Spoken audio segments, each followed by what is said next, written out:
அனைவருக்கும் வணக்கம்.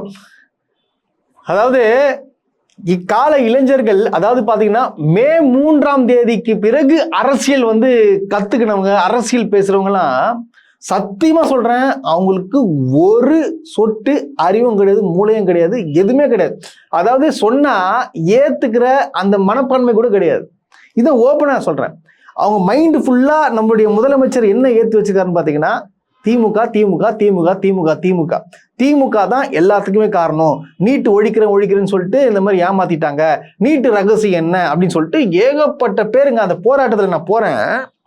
அவ பாத்தீங்கன்னா எல்லாருமே உண்மையா சொல்லணும்னா படித்த கொஞ்சம் நிறைய பேர் என்ன சொல்றாங்கன்னா, இதெல்லாம் திமுக தான் போராட்டம் ஸ்டார்ட் பண்ணிச்சு, திமுக நமக்கு துணை நிக்குது அப்படின்னு சொல்லிட்டு எல்லாரும் பாராட்டுறாங்க.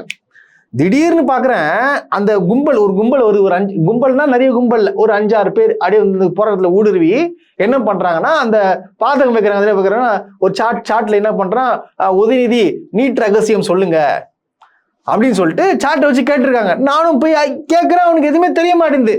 இதுக்கெல்லாம் காரணம் திமுக திமுக திமுக தான் காரணம். திமுக தான் அமைச்சருக்கு இருக்கும்போது கொண்டு வந்தாங்க, காங்கிரஸ் கூட இருக்கும்போது அவங்க தான் கொண்டு வந்தாங்கன்னு சொல்லிட்டு இப்படி ஒரு மடைமாற்றம் பண்ணிட்டு இருக்கிறானுங்க. ரோஸ்ட் பிரேஸ் சப்ஸ்கிரைபர்களுக்கு வணக்கம். கடுமையான நெருக்கடியில தான் உங்களுக்கு தொடர்ந்து வீடியோ போட்டுட்டு இருக்கோன்று உங்களுக்கும் நல்லாவே தெரியும். நம்முடைய சேனல் வளர்ச்சிக்கு உங்களுடைய பங்களிப்பு கொடுக்கணும்னு நினைச்சீங்கன்னா இந்த QR கோடு மூலமாக உங்களுடைய பங்களிப்பை நீங்க கொடுக்கலாம். நன்றி. எஸ், அப்கோர்ஸ் 2010 காங்கிரஸ் கூட திமுக கூட்டணி இருந்துச்சு. அப்பதான் பாத்தீங்கன்னா காங்கிரஸ் என்ன பண்றாங்க, நீட் என்ற ஒரு இது கொண்டு வராங்க. கொண்டு வந்த அடுத்த நாளே நம்முடைய அப்ப முதலமைச்சரா இருந்த கலைஞர் கருணாநிதி அவர்கள் என்ன பண்ணிருக்காருன்னா, இது எங்களுடைய மாநிலத்துக்கு வேண்டாம் அப்படின்னு சொல்லிட்டு நிராகரிச்சிருக்காரு. உடனே பாத்தீங்கன்னா அவங்களும் பாத்தீங்கன்னா தமிழ்நாட்டுக்கு கொண்டு வராம மற்றபடி எப்படி இம்ப்ளிமெண்ட் பண்ணலாம், என்னென்ன பண்ணலாம்னு சொல்லிட்டு யோசிக்கும் போது பாத்தீங்கன்னா இவங்களோட ஆட்சி கலைஞ்சி போகுது. 2016 பாத்தீங்கன்னா இது இம்ப்ளிமெண்ட் பண்றதுக்கான வேலைகள் நடக்குது. யார் வேலை நடத்துறாங்கன்னா பாஜக வேலை எடுத்து 2017 பாத்தீங்கன்னா கையெழுத்தாவது அனைத்து மாநிலங்களுக்கும் நீட்டு கட்டாயம் என்றது போது எல்லாமே பாத்தீங்கன்னா மெஜாரிட்டி பீப்புள்ஸ், அதாவது நம்முடைய தமிழ்நாடுல பாத்தீங்கன்னா ஏடிஎம்கே ஆட்சியில் இருந்துச்சு. அப்போடைய முதலமைச்சர் எடப்பாடி கே பழனிசாமி அவர் தலைமை தான் இருந்துச்சு. அவங்க என்ன பண்றாங்க, அவங்க எம்பிஸ் அவங்க எம்எல்ஏ எல்லாம் என்ன பண்றாங்க, ஓகே போட்டுறாங்க. அது பார்த்தீங்கன்னா நாங்க ஒத்துக்கிறோம்னு சொல்லிட்டு கையெழுத்திடுறாங்க. அப்போதான் பார்த்தீங்கன்னா தமிழ்நாட்டுக்குள்ள வருது. சரிங்களா? தமிழ்நாட்டுக்குள்ள வந்த உடனே பார்த்தீங்கன்னா, தமிழ்நாட்டுக்குள்ள வந்த உடனே நம்ம திமுக சும்மா விடுவோம்னா 2017 2026 பிப்ரவரி வரைக்கும் நீட்டுக்கு உண்மையாக போராட்டம் நடத்துறாங்க. அது போக என்ன பாத்தீங்கன்னா சட்டம், அது பாத்தீங்கன்னா சட்டம் நிறைவேற்ற சுப்ரீம் கோர்ட் வரைக்கும் போய் கேஸ் ஃபைல் பண்றாங்க. கிட்டத்தட்ட ஆளுநர் கிட்ட சட்டமன்றத்தில் தீர்மானம் எடுத்து ஆளுநர்கிட்ட கொடுக்குறாங்க. ஆளுநர் என்ன பண்றாரு, பிரசிடென்ட் கிட்ட கொடுக்காம கிடப்புல போடுறாரு. சோ இவ்வளவு விஷயங்கள் திமுக பண்ணிருக்கு. திமுக ரகசியம் என்ன, ஓப்பனா 2024 ஆட்சி மேல ஒன்றிய அரசு மாறிச்சுன்னா உடனடியாக நீட்டு விலக்கு கண்டிப்பா நம்மளுக்கு கிடைச்சிருக்கும். இதான் உண்மை, இதான் ரகசியம். இப்போ ஆளுங்கட்சியா இருக்கும் போத முக ஸ்டாலினும் உதயநிதி ஸ்டாலினும், அதை பாத்தீங்கன்னா நம்முடைய துணை முதலமைச்சர் இருந்த உதயநிதி ஸ்டாலின் ஓப்பனா ஸ்டேஜ் மேல ஏறி எனக்கு பாருங்க, எனக்கு பதவி போனா போட்டாங்க, எனக்கு அதெல்லாம் புரோட்டோகால் கிட்ட தேவையில்லை, எனக்கு மாணவர்களோட முக்கியம் சொல்லிட்டு ஆளுங்கட்சியா இருக்கும் போது எதிர்த்து போராடிச்சு திமுக. கரெக்டுங்களா? திமுக மட்டும்தான், அதாவது பாருங்க இந்தியாவிலேயே திமுக தான் நீட்டுக்காக முதல் முறையாக போராடுது. இந்த விஷயம்லாம் இவங்களுக்கு தெரியுமான்னு கேட்டா தெரியாது. என்ன தெரியும், நீங்க நீட்டை ஒழிப்புன்னு சொன்னீங்களே, அந்த ரகசியம் என்ன பண்றது தெரியாது உனக்கு. அதாவது விஜய் என்ன பண்ணாரு, ஆளுங்கட்சி வரத்துக்கு முன்னாடி நீட்டை ஒழிப்புன்னு சொல்லிட்டு சொன்னாப்புல, நீட்டு நம்ம இருக்கக்கூடாது, அது கண்டிப்பா அது நம்ம தமிழ்நாட்டுக்கு தேவையே இல்லைன்னு சொல்லிட்டு சொன்னார். ஆனா பார்த்தீங்கன்னா இப்ப ஒரு ஸ்டாண்ட்ஸ் எப்படி இருக்கு, நீட்டை பத்தி வாயை திறக்கிறாரா, திறக்க மாட்டார். ஆனா இது இவங்களுக்கு புரியல. நீங்க உண்மையாக பிஜேபி எதிர்க்கிறதா மாணவர்கள் கூட நீங்க நிக்கிறவரா இருந்தா என்ன பண்ணிருக்கணும், இந்த போராட்டத்துக்கு ஆதரவு கொடுத்து டிவிகே தலைமையில ஒரு போராட்டம் பண்ணிருக்கணும். ஆனா பண்ணாம இப்படி ஒரு பேச்சு, அப்படி ஒரு பேச்சு. அதாவது ராஜ்மோகன் இருக்காரு பாருங்க, மாணவர்கள் கிட்டத்தட்ட ஒரு 6 நாட்களாக போராடுறாங்க. என்ன ஏதுன்னு எட்டி கூட பார்க்கல. சரிங்களா? பார்க்காம என்ன பண்றாரு, முடிகிற நேரத்தில், அதாவது முடிஞ்சு, அதாவது பார்த்தீங்கன்னா ரிசைன் பண்ணிட்டாப்புல அந்த அமைச்சர். ரிசைன் பண்ண உடனே அடுத்த ½ அன் ஹவரில் போராட்டத்தில் கலந்துன்னு இங்கே வந்து அந்த வெற்றியை கொண்டாடுறதுக்கு வராப்புல. உங்களுக்கு புரிதுங்களா எந்த அளவுக்கு இது வந்து என்ன சொல்றான்? இப்போ கூட ஒரு சிலர் என்ன பண்றான்னா பாத்தீங்களா, டிவிக்கு துணை நிற்குது அப்படின்னு சொல்லிட்டு போடுறான். அப்ப 6 நாட்களாக ஏன் வரலன்னு கேட்டா, அப்போ என்ன சொல்றான்? இல்ல வந்து விஜய் வந்து முதலமைச்சர் வேலைகள்ல கொஞ்சம் பிஸியா இருக்காரு, அதனால வந்து இதெல்லாம் அவன் தலையிட மாட்டார், நான் டிவி கேட்க. அதாவது யார் சொன்னா? விஜய் பேசினாரா? விஜய் எதனா சொன்னாரா? ஸ்டேட்மெண்ட் எதனா கொடுத்தாரா? ஏங்க, நீட்டு மாணவர்களை அடிக்கக்கூடாது, எதிர்கட்சி தலைவரான ராகுல் காந்தி அடிச்சது கண்டனம் தெரிவிக்கிறேன் அவ்வளவுதான் சொல்லிட்டு சொன்னார் தவிர, அது உள்ள நம்ம என்ன எதிர்பார்க்கிறோம் அது யாரும் சொல்ல மாட்டானுங்களே. அது போக பார்த்தீங்கன்னா இல்லை, அந்த ராஜினாமா பண்ண உடனே பார்த்தோன்னா இவங்க என்ன பண்ணுறாங்க, அந்த காக்ரோச் பார்ட்டி வந்து கலைஞ்சு போயிடுறாங்க. சரிங்களா? கலைஞ்சு போன உடனே என்ன ஆகுது? நம்மளுடைய தமிழ்நாட்டுடைய ஸ்டான்ஸ் என்ன? நீட் வேண்டாம், நீட் வேண்டாம், அதுக்காக ஸ்டான்ஸ், அதுக்காக போராட்டம் பண்ணுறதுக்கு பேசுகிறாங்க. ஆனால் வந்து காவல்துறை உள்ள பூந்து என்ன பண்ணுறாங்கன்னா, இதுக்கப்புறம் இருந்தீங்கன்னா உங்க மேலே வந்து வழக்கு போடுவேன்னு சொல்லிட்டு அங்கே இருக்கிறவங்கள அப்புறப்படுத்திடுறாங்க. ஏன்னா இப்படியே விட்டா இந்த போராட்டம் பெரிய லெவல்ல ஒண்ணு கூடி நீட்டு ஒழிக்கும் வரை மாணவர்கள் போற தயாரிட்ட என்ன ஆகும்? மிகப்பெரிய ஒரு, கண்டிப்பா சொல்றேன், ஒரு ஹிஸ்டரி கிரியேட் ஆகும். நீட் கண்டிப்பா ஒழியும். ஆனா அது என்ன பண்றாங்க? பிளான் பண்ணி திட்டமிட்டு காவல்துறை ஒன்று ஏவி விட்டு என்ன பண்றாங்க? அங்க இருக்கிற மாணவரை கழிச்சிடுறாங்க. இப்ப எங்கேயும் போராட்டம் பண்ணல. இருந்தாலும் நம்முடைய மாணவர் சங்கம், மாணவர்களுக்கெல்லாம் வந்து ஆங்காங்கே ஒரு சில இடத்துல வந்து இன்னமும் போராட்டம் பண்ணிட்டு தான் இருக்கிறாங்க. தமிழ்நாடு பொறுத்தவரை பார்த்தீங்கன்னா திமுக, நான் வந்து தைரியமா சொல்லுவேன், திமுக தான் முதல் முறையாக 2017 இருந்து நீட்டை எதிர்த்து போராடின கட்சி எதுவும் திமுக தான். இது யாராச்சும் மறுக்க முடியுமா? மறுக்க முடியாது. இதுதான் உண்மை. இது உண்மையான நிலவரம். இதுதான். இது தெரியாத நிறைய பேரு, அது படித்த மாணவர்களும் முட்டாளா இருக்காங்க. படித்த மாணவர்களும் முட்டாளா இருக்கான். இன்னும் முட்டாள்தனமாவே என்ன பண்றான்? 4 மாசம் ஆகுது, இவ்வளவு சீக்கிரம் குரல் கொடு, அது கொடுன்னு நினைக்கிறீங்க. சும்மா ஒரு ரிலாக்ஸா விடுங்க, ஒரு வேலையை பார்க்க விடுங்க. இந்த மாதிரி பேசுறவங்க கிட்ட நீங்க என்ன பேசுவீங்க? என்ன பேசுவீங்க? ஒண்ணுமே பேச முடியாது. நான் வந்து அன்னைக்கு பாத்தீங்கன்னா நிறைய இடத்துல நான் சொல்லிட்டேன், திமுக இவ்வளவு விஷயங்கள் பண்ணியிருக்குடா அப்படின்னு சொல்றேன். என்ன பண்ணுச்சு திமுக? என்ன கிழிச்சிச்சு? நான் ஒன்னே ஒரு விஷயத்த நான் பதிவு பண்றேங்க. அதாவது அப்பெல்லாம் என்னது, பஸ்ல ஒரு சமூகத்தை தவிர மற்ற சமூகம்லாம் பாத்தீங்கன்னா ஏறவே கூடாது. கொஞ்சம் பெரிய ஆளுங்க அந்த மாதிரி ஆட்கள் மட்டும்தான் வந்து ஏற்ற விடுவாங்க தவிர மற்றவங்க பஸ்ல ஏற்ற விட மாட்டாங்க. இதெல்லாம் வந்து பார்த்தீங்கன்னா நம்முடைய கலைஞர், முன்னாள் டாக்டர் கருணாநிதி முதலமைச்சராக இருக்கும்போது என்ன பண்ணாருன்னா, ஓ நீ இந்த மாதிரி சொல்றியா, அப்ப நான் ஒன்று பண்றேன்னு சொல்லிட்டு என்ன பண்ணியிருக்காரு, அந்த பஸ் எல்லாமே எடுத்து அரசு உடைமையாக்கி தமிழ்நாடு போக்குவரத்து கழகம் என்று கொண்டு வந்து அனைவரும் பயணிக்கலாம் அப்படின்ற ஒரு விஷயத்த கொண்டு வந்து எல்லாரையும் பஸ்ல ஏற வச்சார். இதை விட என்னங்க பண்ணணும்? இப்படி ஒரு விஷயம் பண்ணி திமுக. இதை வந்து கால இளைஞர்களுக்கு தெரியுமா? மகளிர் வந்து எல்லாமே பார்த்தீங்கன்னா எல்லா இடத்துக்கும் போகணும், அவங்களே வேலைக்கு போகணும், சுதந்திரமா இருக்கணும் அப்படின்றதுக்காக விடியல் பயணன்றது ஒரு திட்டத்தை கொண்டு வந்தாங்க. இதெல்லாம் வந்து யாருன்னா கொண்டு வர முடியுமா? திமுக கொண்டு வந்த திட்டங்கள் அனைத்துமே பார்த்தீங்கன்னா எவனுமே அதை அழிக்கவே முடியாது. நீ பேரை மாத்தி வேணா நீ போடலாமே தவிர, எப்படி பேரை மாத்தி போடலாமே தவிர அந்த திட்டத்தை அழிக்க முடியாது. திமுக கொண்டு வந்த நிகரான திட்டங்களை வந்து எந்த ஆட்சியிலையும் எவனாலையும் கொண்டு வர முடியாது. எவனும் அந்த மாதிரி யோசிக்கவே முடியாது. மக்களுக்கு என்ன தேவையோ அதை சிந்திச்சு அவங்களுக்கு கொடுக்குறதாங்க. அதாவது மக்களின் உணர்வுகளை இந்த அரசு, போன அரசு வந்து தெரிஞ்சிச்சு. ஆனா இந்த அரசுக்கு ஒன்றும் தெரியாது. ஏன் ஏடிஎம்கே இருக்கும்போது கூட அவங்களுக்கு ஒன்றும் தெரியாது. நம்ம கொண்டு வந்ததான் பேரை மாத்தி பண்றது, இதை மட்டும் தான் பண்ணிட்டு இருக்காங்க இப்போ வரைக்கும். ஆனா இன்றும் கொஞ்சம் கூட சிந்திக்காத படித்த இளைஞர்கள் தயவு செய்து சிந்திங்க. திமுக நமக்காக என்ன பண்ணுச்சு? திமுக எதுக்காக இந்த அளவுக்கு ஒரு இன்ஃப்ராஸ்ட்ரக்சர் தமிழ்நாடு ஃபுல்லா இருந்தா அதுக்காக யாரு காரணம் அப்படின்னு சிந்திங்க.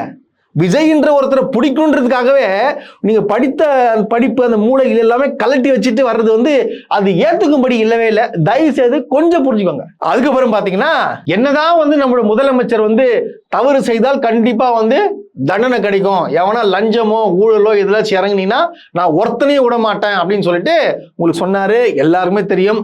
ஆனா இன்று வரை பாத்தீங்கன்னா தாவேக்கவினர் என்ன சொன்ன பண்றாங்கன்னா, அவங்களுடைய முதலமைச்சர் பேச்ச கேட்கறதே இல்லை, நான் சொல்றதுதான் சொல்லிட்டு இன்னமும் கட்ட பஞ்சாயத்து மாமூல் வசூலிச்சுட்டு இருக்காங்க. நான் உங்களுக்கு ஆல்ரெடி சொல்லியிருக்கேன், இந்த ஸ்ரீவைகுண்டம் எம்எல்ஏ வந்து சரியில்லாத ஆளு, அவரால் பார்த்தீங்கன்னா நம்ம முதலமைச்சருக்கு மிகப்பெரிய ஒரு கெட்ட பெயர் உண்டாக போது உண்டாகிட்டு இருக்குன்னு நான் வந்து நிறைய வாட்டி நான் பதிவு பண்ணிட்டு இருக்கேன். இன்றளவும் பார்த்தீங்கன்னா அந்த ஊர்ல அங்க இருக்கிற ஒன்றிய கழக செயலாளர் வந்து என்ன பண்றாருன்னா கடற்குள்ள பூந்து கல்குவாரி அந்த காசு வாங்குறது, அது காசை கொடுக்காத காசு நான் தரமாட்டேன்னு சொல்லியிருக்காரு. தரமாட்டேன்னு சொன்னதுக்கு கடற்குள்ள பூந்து கொலவெறி தாக்குதல் நடத்திருக்காரு. இந்த வீடியோ போடுப்பா. தூத்துக்குடி மாவட்டம் ஸ்ரீவைகுண்டம் அருகில் இருக்கக்கூடிய பத்மநாதமங்கலங்கிற பகுதியில கல்குவாரி நடத்திட்டு வரக்கூடியவர் வந்து சித்திரை செல்வம். இந்த கல்குவாரியில அதே பகுதியை சேர்ந்த தாவேகாவினுடைய ஸ்ரீவைகுண்டம் மேற்கொன்றிய செயலாளர் பாலமுருகன் அப்படிங்கிறவரும் அவருடைய சகோதரர் இணைந்து பணம் கேட்டு போய் மிரட்டுறாங்க. அந்த பணம் கேட்டு மிரட்டுறாங்க, அதுல கொலை மிரட்டல் விடுக்கிறாங்க. அங்க இருக்கக்கூடிய வாகனங்கள் அடிச்சு சேதப்படுத்தப்பட்டிருக்குது. அங்க இருக்கக்கூடிய சைக்கிள்கள் மற்றும் உபகரணங்கள்லாம் அடிச்சு சேதப்படுத்தப்பட்டிருக்கிறது. அந்த கல்குவாரியில போய் பணம் கேட்டு மிரட்டும் போது வந்து அந்த ஆயுதத்தை வச்சு கொலை மிரட்டல் விடுக்கக்கூடிய காட்சி வந்து சமூக வலைதளத்துல வைரல் ஆகி இருக்கிறது பாலா. இது தூத்துக்குடி மாவட்டத்துல தற்போது தமிழக வெற்றி கழக வட்டாரத்திலயும் ஒரு பரபரப்பை ஏற்படுத்தி இருக்கிறது. பாத்தீங்களா? அப்போ என்ன தைரியத்துல, யாரு கொடுத்த தைரியத்துல இன்னும் இறங்கி இந்த மாதிரி வேலைகளை பார்த்துட்டு இருக்காங்க? உள்ள கேமரா இருக்குன்னு தெரியும், இருந்தாலும் நல்லா புடுங்கிடுவியா அப்படி அந்த ஒரு யாரு கொடுக்குற தைரியம் எங்கேருந்து வருது? எம்எல்ஏ தெரியாம வந்து உள்ள வந்து பண்ணுவான்னு நினைச்சிட்டு இருக்கீங்களா? இதெல்லாம் வரும். இப்ப ஒரு உள்ள போய் காசு வாங்கணும்னா யார் கொடுக்குற தைரியம்னு சொல்லிட்டு எனக்கு சத்தியமா தெரியல. இந்த அளவுக்கு பூந்து வந்து இந்த மாதிரி அந்த ஊர்ல மட்டும்தாங்க தொடர்ந்து எலெக்ஷன் முடிஞ்சு ரிசல்ட் வந்ததுல இருந்து இப்ப வரைக்கும் பாத்தீங்கன்னா அங்க ஒரே பிரச்சனையாவே இருக்கு. இல்ல உண்மை, இது வந்து முதலமைச்சர் வந்து நேரடியா கொண்டு வந்து இந்த மாதிரி மாமூல் கல்வி கொலைவெறி தாக்குதல் பண்ணலாம் பாத்தீங்களா, காசு கேட்டு மிரட்டி அடிச்சா பாத்தீங்களா, அவங்களெல்லாம் பிடிச்சி உள்ள போடுங்க. இந்த மாதிரி ஆட்கள்லாம் வந்து தெரியக்கூடாது, உண்மையே தெரியவே கூடாது. இவரை பிடிச்சி உள்ள போட்டுருணும். எவ்வளவு தைரியம் காசு வாங்குற அளவுக்கு. அங்க முதலமைச்சர் என்ன சொல்லுங்கிற, முதலமைச்சர் காசு வாங்கக்கூடாதுன்னு நீ உள்ள போது மிரட்டி காசு வாங்குறீங்க, அப்புறம் என்ன பண்றது? காவல்துறை வந்து இவங்க தான், அதாவது பாருங்க, டிவிக்கே தான் அராஜகம், இந்த மாதிரி கட்டிங்கு கிட்டிங்கு எல்லா வேலையும் பார்த்துட்டு இருக்கிறது. இது வந்து தினமும் நீங்க செய்தியிலே பார்த்துட்டு இருப்பீங்க. இது இப்படி இந்த பக்கம் போச்சுன்னா இந்த பக்கத்துல நம்மளுடைய ஜெகதீஸ்வரின்னு சொல்லிட்டு ஒரு அமைச்சர் இருக்காங்க. அந்த அமைச்சர் இப்ப என்ன இதுல இருக்காங்க தெரியுமா? எந்த டிபார்ட்மெண்ட்ல இருக்காங்கன்னா சமூக நலத்துறை. எப்படி சமூக நலத்துறை அமைச்சரா இருக்காங்க. அவங்க என்ன பண்றாங்க, அவங்க கட்சிக்காரங்க யாரோ வந்து இங்க ராஜபாளையத்துக்கு வந்துட்டாங்களாம். ஆத்தூர்ல இருந்து ராஜபாளையம் வந்ததுக்கு இவங்க போன் பண்ணி மிரட்டல் தெரிவிக்கிறாங்க. மிரட்டல் தெரிவிச்சு இல்லாம அவனை வந்து முடிச்சு விட்டுருவேன், என் ஊருக்குள்ள என் தொகுதிக்குள்ள வந்து முடிச்சு விட்டுருவேன் அப்படின்னு சொல்லிட்டு மிரட்டும் ஆடியோ பாத்தீங்கன்னா இப்பயும் ரிலீஸ் ஆயிட்டு இருக்கு. ரிலீஸ் ஆகி பார்த்தா சமூக வலைதளத்துல பரபரப்பா பேசிட்டு இருக்கு. ஏம்பா அந்த ஆடியோ போட்டு காட்டு. ராஜபாளையத்துல வந்து லட்சுமணன் லட்டு கொடுக்கறதுக்கு தாசில்தார் ஆபீஸ் போறதுக்கு யார் அவருக்கு அதிகாரம் கொடுத்தா?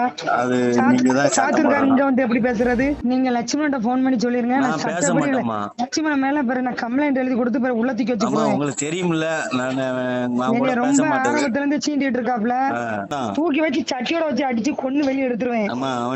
இருக்கும் போதே ஏன்டா என் வேலைக்கு அது என்ன என்னைய பார்த்து நான் பைத்தியக்காரமா தெரியுது அவனுக்கு. ஏன் தொகுதிக்குள்ள சாத்தூர் தொகுதிக்காரங்க காலை கூட வைக்க விட மாட்டேன், அதை மட்டும் தெளிவா சொல்லிருங்க. உள்ள ஒருத்தன் காலை விட மாட்டேன், காலை வச்சாலும் நான் வேற மாதிரி ஆக்ஷன் எடுப்பேன். இந்த ஆடியோ ஒன்னாச்சா? இன்னொரு ஆடியோ சொல்றேன் கேளுங்க. இவங்க ஊழல் லஞ்சம் கிஞ்சம் வாங்கலன்னு சொல்றாங்களே கட்சிக்கார, அதாவது பாருங்க அட்வொகேட் கிட்ட, அதாவது பாருங்க கவர்மெண்ட் அட்வொகேட்டா போறதுக்கு 15 லட்சம் ஒருத்தர் பேரம் பேசுறாப்புல. அந்த லேடி என்ன பண்றாங்க, அட்வொகேட்ல பாத்தீங்கன்னா அவங்க வந்து ரெக்கார்டு வாட்ஸ்அப் காலில் வந்து என்ன பண்றாங்கன்னா பேச வச்சுட்டு அவங்க இன்னொரு போன் மூலமா அதை ரெக்கார்ட் பண்ணிட்டாங்க.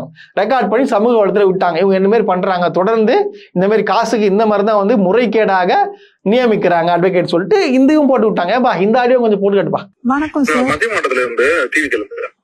சார் சொல்லுங்க சார். வணக்கம் சார், சொல்லுங்க. இப்போ நம்மளுக்கு இப்ப அவரு ஒரு ஆள் ரெக்கமெண்ட் பண்ணாரு, அவங்க நல்ல டைவ் கொடுத்து அவங்க ஒண்ணு பண்ணி கொடுங்க அப்படின்னு சொல்லி அந்த கேட்டாங்க. டிவிக்கு மெம்பரா இருந்தா மட்டும் தான் பண்ணி கொடுப்போம், இல்ல அவங்க டிவிக்கு மெம்பர் தான் அப்படின்னு சொன்னாங்க. அதுதான் நம்ம அப்படி யோசிச்சு சரி ஓகே பாக்கலாம் அப்படின்னு சொன்னேன். நான் அப்ப அவர் என்ன கேட்டாரு, நான் அப்ப சொன்னேன் அவரு 15 தான் பண்ணிக்கலாம் அப்படின்னு சொல்லி சொன்னேன். அவரு இப்ப நம்ம ஒர்க் பண்ணிருந்தா கூட நம்ம ஏதாவது நம்ம சொல்லி அட்ஜஸ்ட் பண்ணிக்கலாம். அதான் போட்டோஸ் இதெல்லாம் இருந்தா கூட நம்ம அட்ஜஸ்ட் பண்ணிக்கலாம். போட்டோஸ் இதெல்லாம் இல்லன்னா நம்ம எப்படி டிவிக்கு இன்னும் நம்ம கூப்பிட முடியாது. நீங்க ஒர்க் பண்ணீங்க அப்படின்னு சொல்லி நம்ம பேசிடலாம்.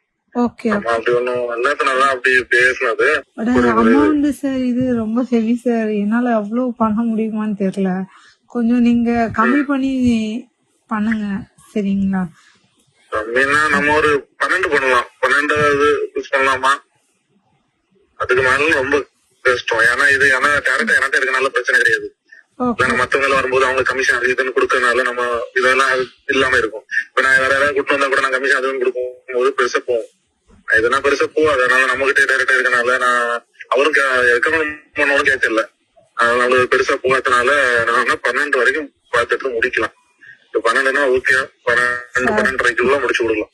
12 lakhs எல்லாம் பயங்கர இல்ல சார், எனக்கு அது கொஞ்சம் ரொம்ப அதிகமாவே இருக்கு. பாத்தீங்களா, தினம் இந்த மாதிரி ஆடியோக்கள் தினமும் வந்து ரிலீஸ் ஆகிட்டு இருக்கு வித் ப்ரூஃப். சும்மா வந்து ஆடியோ பேசி வந்து யாரும் வந்து ஏஐ மூலியமா கிரியேட் பண்றது, இல்ல வந்து இதை வந்து வாய்ஸ் இது மாத்திருக்கிறாங்க, வாய்ஸ் எடிட்டிங் பண்ணிக்கிறாங்க, அந்த மாதிரிலாம் சொல்லக்கூடியலாம் இல்லை. எல்லாம் பக்கா வந்து ஒரிஜினலா வந்துட்டு இருக்கு. இப்படி இருக்குச்சே.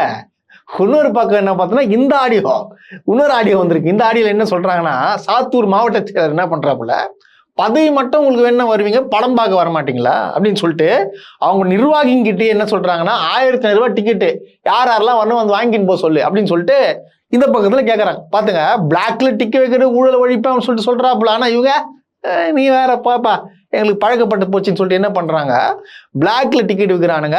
இதுல வர டிக்கெட் 1500 ரூபாய், பதவி மட்டும் உங்களுக்கு வேணும், ஆனா படம் பார்க்க வர மாட்டீங்களா அப்படின்னு சொல்லிட்டு யார் சொல்றா, மாவட்ட செயலர் சொல்றாரு. ஏன்பா இந்த ஆடியோவும் போடும்பா, யாரும் டிக்கெட் கேட்டாங்கன்னா சொல்லி வருங்க. அப்படியா, சரி ரைட்டு. எவ்வளோ டிக்கெட்டு? ரவுண்டா தான். எவ்வளோண்ணா? ரவுண்டா 1500 ரூபாய் விட்டுட்டாங்க, நம்ம ரவுண்டா காட்டும், அவ்வளோதான். 1000 ரூபாயா? ஆமா ஆமா. சரி சரிண்ணா. யாரும் கேட்டாங்கன்னா சொல்லுங்க. சரி. கிளச்சாளர் எல்லாத்துக்கும் நாளைக்கு படத்துக்கு வர்றாங்களா இல்லையான்னு ஒரு வரட்டணும். ஏதோ வாங்கி வச்சுட்டு கலாச்சார பதவி வாங்கிட்டு படம் பாட்டு வரலன்னா அதோட எப்படி கேட்டீங்களா? அதாவது தொடர்ந்து நிறைய ஆடியோக்கள் இருக்கு, புரியுதுங்களா? இப்போ நம்ம ஓட்டு போறதுக்கு முன்னாடி பார்த்தோன்னா நிறைய பேர் கேம்பெயின் பண்ணியிருப்பாங்க, ரீல்ஸ் போட்டுக்குன்னு. இந்த மாதிரி குச்சி பாம்பு டான்ஸு, இன்னமும் டான்ஸ் வளைஞ்சு டான்ஸ் ஆடுறது, அப்படியே போறது, அப்படியே அந்த என்ன உங்க விஜய் உயிர் என்ன வருவான்னு சொல்லிட்டு அப்படியே அந்த ரியாக்ஷன் கொடுக்குறது, அப்படி கை காட்டுறது, இப்படி கை காட்டுறது பண்ணாங்க தெரியல. அதுக்கு ஒரு பாருங்க, ஜெயிச்ச உடனே வந்து அந்த டிவியில ஜோசப் விஜய் நானும் கத்தி அழுதாங்க பாருங்க. இப்ப அவங்களாம் என்ன பண்றாங்கன்னா, ஏம்பா இதையும் கொஞ்சம் போடுப்பா.